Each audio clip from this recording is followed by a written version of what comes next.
So let's continue with the single day ahead coupling part. Our esteemed speakers will be Stefano Alaimo, David Myska, and Vladimir Satek. Stefano, the floor is yours. Thank you, Kata. Good morning all from my side. Thanks for joining this webinar and welcome to this intraday part of the meeting. I will be very brief. I'll leave the presentation of the numbers to Vladimir and David. Just a couple of comments from my side. We are happy that the single intraday coupling experienced a good growth in volumes and in trade since the first go live in 2018. This trend has been confirmed in 2020, and as you will see from the presentation, good news that in 2021, last September, also Italy joined the single intraday coupling, bringing the number of countries connected at 23. So the extension of the perimeter of this project is growing, and we are of course pleased to that. Before leaving the floor to Vladimir and David, I would like to take this opportunity to thank Jean Bersal and all TSOs for the good collaboration in this project. It has been and it will be a very good experience working with them. So thank you again, and I leave the floor to Vladimir, I think, which is the first speaker. Good morning, ladies and gentlemen. Thank you very much for having the opportunity to present you SIDC market report. I will focus on the operations report and performance report, but before I get into the details, I will start with some high-level market data. As Stefano already mentioned, there is a constant growth, but what is interesting for the year 2020 is that we had quite stable geographical scope, which was extended in 2019, and then the next extension was in 21, which is good when we will compare performance indicators. So there was definitely growth in the traded volume, roughly by 1/3. I think one driver for that is, of course, the geographical extension, but also the natural extension of the usage of the market.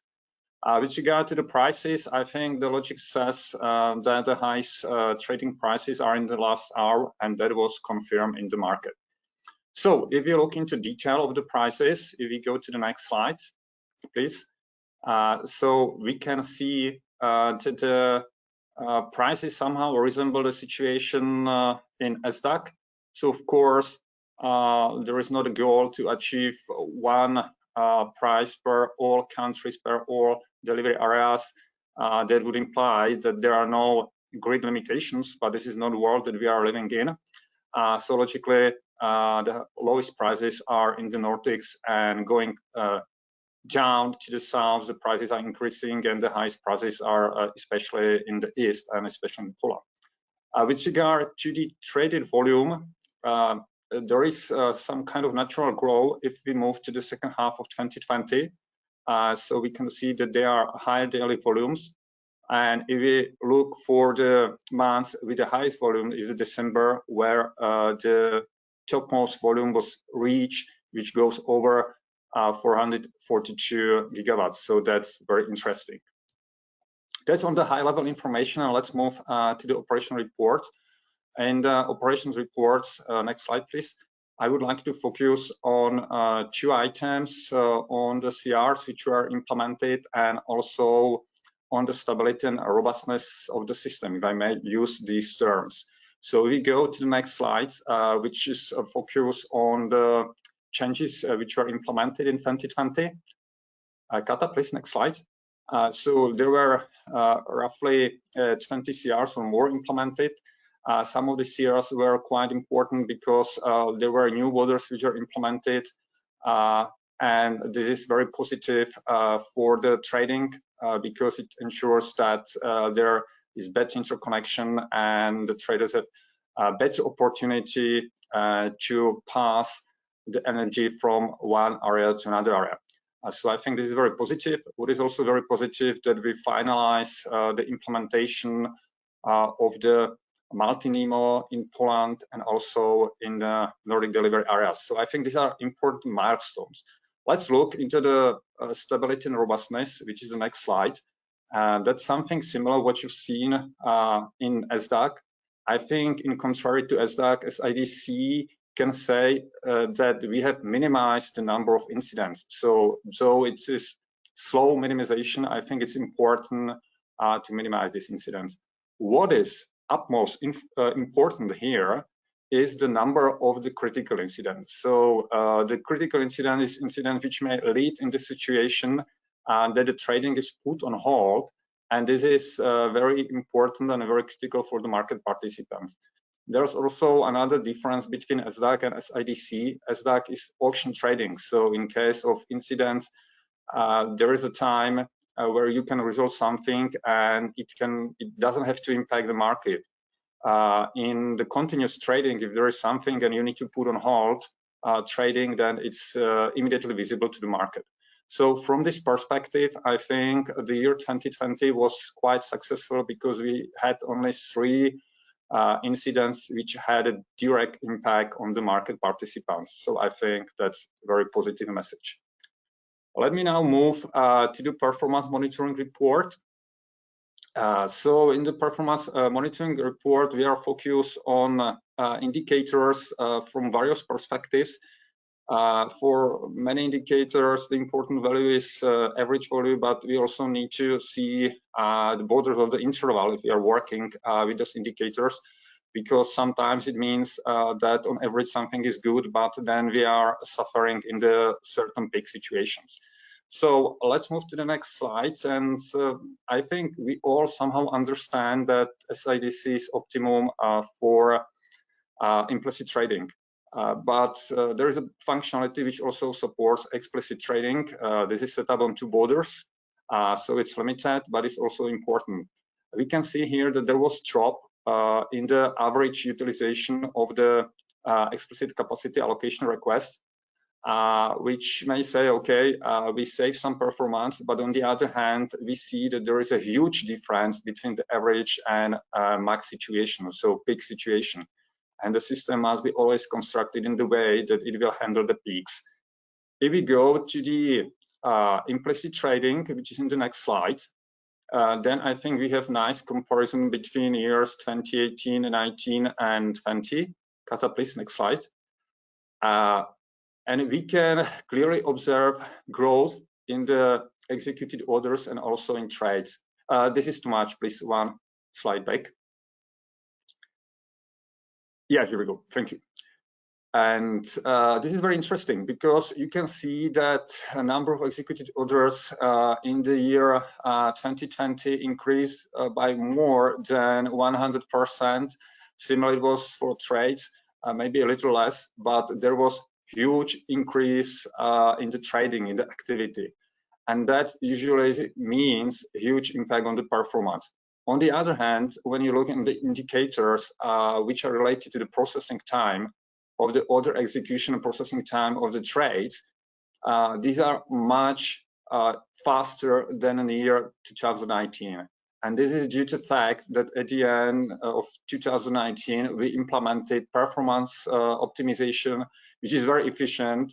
And despite the growth in the trading, it implies that the system is fast and can fulfill its role. So that's very positive.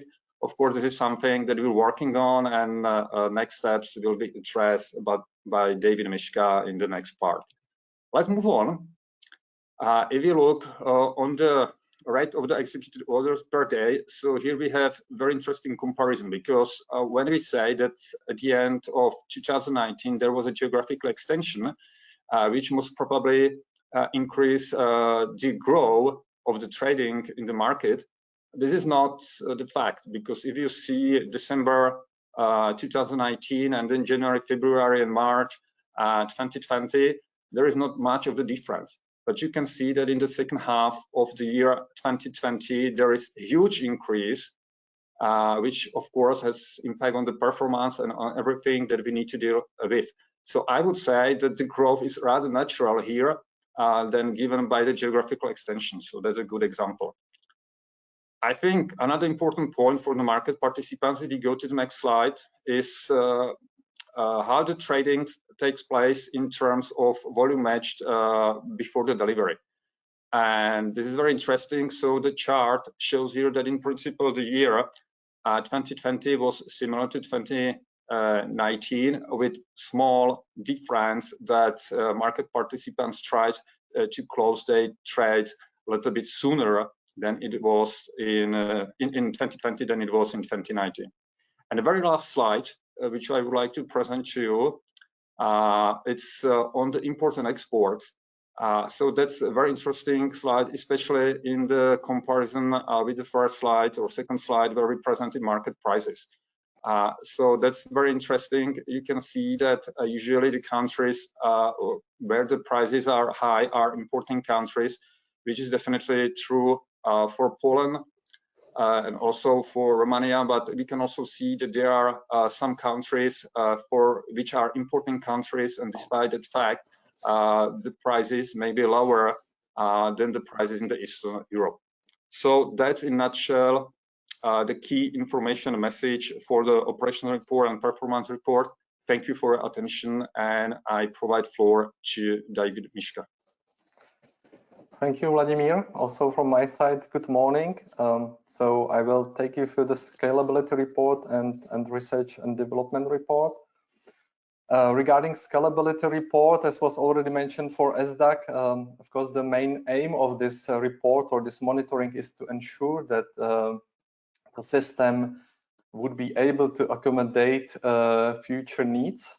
And when we refer to future needs, we are mainly talking about the growth, increase number of orders, about the geographical extensions, and also about the development regarding products. So anyway, where we start, of course, is in monitoring of operational data, which are related to the agreed SLAs, especially regarding time and specific indicators. This helps us to make the prediction of future load. As I already said, there are several impacts we are monitoring, and these predictions are compared to different stress test scenarios, which we executed with the IT provider. We provide these predictions also to our IT provider, and he's then responsible, of course, to suggest specific improvement measures to ensure that the SLAs regarding time indicators will be met in each case also in the future. What is important to keep in mind is that the stress tests which we are doing, as I said, work with certain scenarios. So when we say scenario, it usually means we work with different mix of products. We work with different distribution of orders along these products and along the time. So working with certain base load and peak load as well. Still keeping in mind simply that in the future, the system will be still, let's say, capable to deal with the needs of the market. What is important also to highlight is that these stress tests are all the time performed with the latest version of the available algorithm or software, and they do not cover the performance impact of some future RFCs because that's impossible to measure or model in advance before the code change is developed.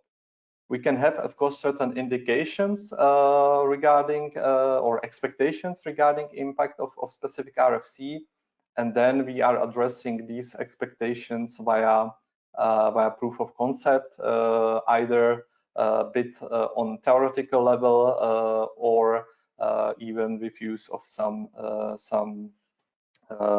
let's say interim solution for modeling the behavior. So if you can go, maybe one point to mention still on the slide, and that would be repeated actually again, because it's very important information.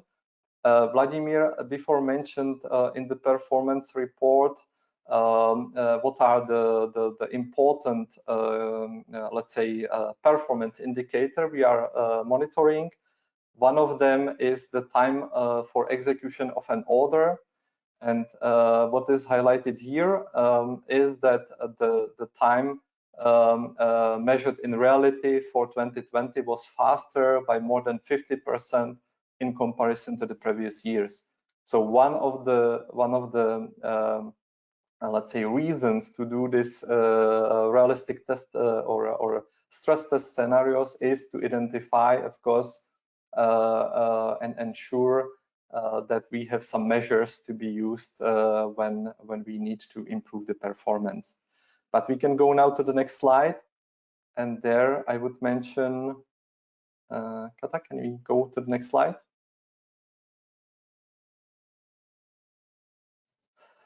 Yeah. So as I already mentioned, the aspect of RFCs, indeed, we of course cannot have the full modeling of the RFC until it's in principle developed and ready for implementation. So one of the RFCs which is also part of research and development and later on mentioned is cross-product matching, which is foreseen to have impact on the system performance, respectively we should even say significant impact. And therefore there is dedicated performance analysis which should address somehow impact of this RFC, but it should address also nature market growth, further geographical extension, impact of the products, so switch from 60 minutes to 15 minutes product resolution and so on. And this new stress tests and the modeling is ongoing in this moment. One of the important aspects which is addressed in this impact analysis is to validate possibility of extension of the number of processed transactions orders. So the increase would be from by 500 to 1,000 person in comparison to currently contractual agreed boundaries in order to ensure sufficient scalability of SIDC solution in the outlook of the next 3 years. I think that here it should be mentioned that the boundaries regarding the number of processed transactions as they are regulated in today's contract, we are already above these boundaries. But what is important to see on the other hand is that this fact is not somehow visible in the system behavior. As said by Vladimir, the system behavior is really very good in sense of, let's say, how fast system process the orders. And that's as indicated here, visible on the indicator of time for execution of an order. So the advantage or kind of external impact of high number of orders is that the SIDC solution handles high peak situations by queuing up the incoming orders, which may lead to the extension of the time for execution of an order. And specifically this indicator, as mentioned before, is very good in this moment, or it was in 2020, and it was faster by more than 50% in comparison to previous years. Also, to have a bit visibility about this response time indicators, which are contractually agreed via SLA. The contractual agreed time for execution of the order is about 900 milliseconds for lower percentile, 93%, respectively 1800 milliseconds for higher percentile, 96.5%. And if you remember what Vladimir was presenting in the performance report, there you can see that the average response time is now well below, or was in 2020, well below 5% of the contractual agreed parameters. So this is really important to see in the indicators. The system is really behaving really well.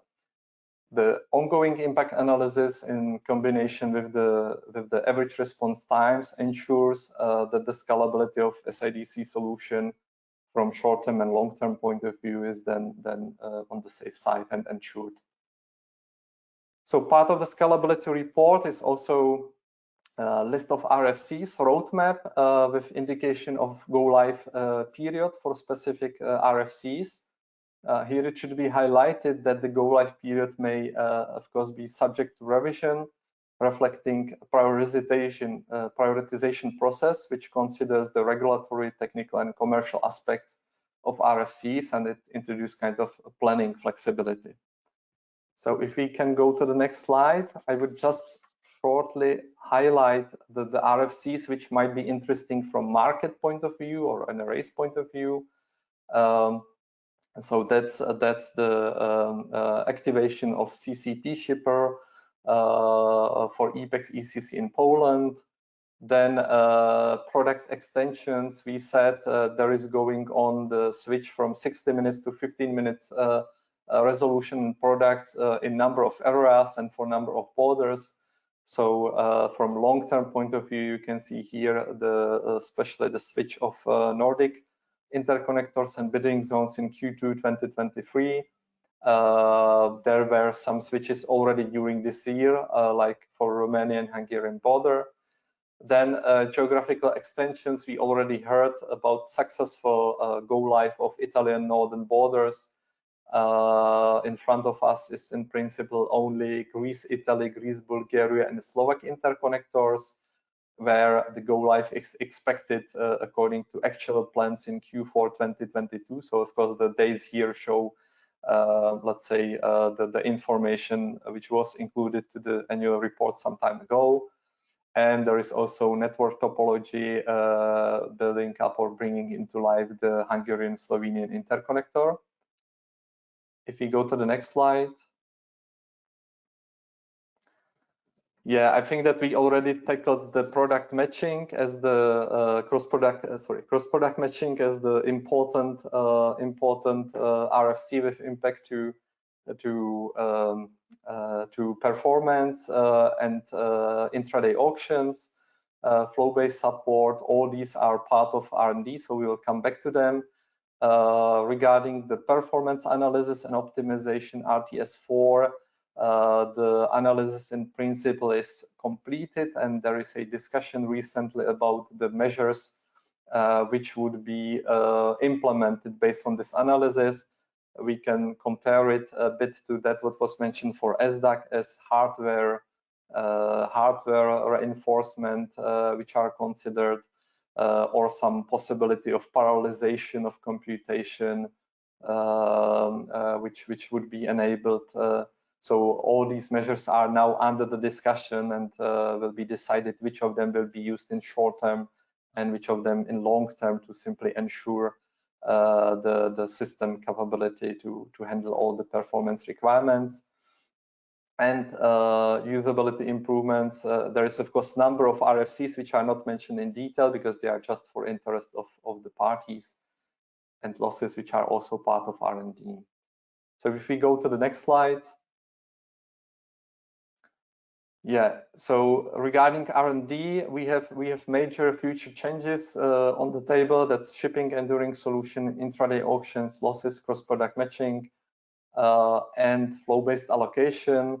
Regarding use of 15-30 minutes level, that's more from performance point of view, because from functional point of view, exhibit system is configurable and the switch could be done in principle anytime. I would suggest we go directly to the next slide. Yeah, so here is a bit more information about the specific R&D topics. So for the transit shipping enduring solution, that should address current risk associated with the transit transaction. So the transaction where a shipper is neither on the selling nor on the buying side of the transaction. Cost-benefit analysis was completed. There was a strong cooperation between SIDC and NRAs, where the next step was expected that NRAs decide on the implementation option. However, the recent findings show that there is strong connection to flow-based design, because that itself would make a major change to the shipping approach. So that's the reason why, in fact, now is kind of waiting for more mature information from the flow-based activities. Intraday auctions, very interesting new trading opportunities for market participants. That's connecting, in fact, the SDAC-based solution for algorithm and calculation of the allocation results and matching, and the existing SIDC solution, which would be still responsible for kind of control over the capacities in intraday and use, of course, for further functions. Here, the description of integrations of these two kind of blocks of systems was completed. We have detailed design also for one of the preferred or selected, we can say, even options. And we are in phase to align on this detailed design with the IT providers. Locally, of course, further assessment should be done by the parties, what it means for their systems. But of course, there is a corresponding plan how to move forward. Regarding losses, there, which should be implemented for continuous trading, there we managed to complete the proof of concept. However, in the proof of concept, we identified certain aspects which need to be reconsidered. So we return back to high-level design adjustment, and we need to assess with the IT providers how this high-level design will impact the detailed design performance aspects and so on. Another very important topic for market participants or for the market cross-product matching. This will enable to match the orders from various products with each other. So again, new trading opportunity. The detailed design, in fact, is already now completed, and we are in phase of proof of concept, respectively, of stepwise implementation. For products extension, as I said, the most important aspect is the performance impact, because from functional point of view, XBit system is ready to change to configure the relevant availability of the products without any problem immediately. So that's it, I think, from what I wanted to highlight for your attention. And thank you very much for your attention. And I would give a word back to Kata.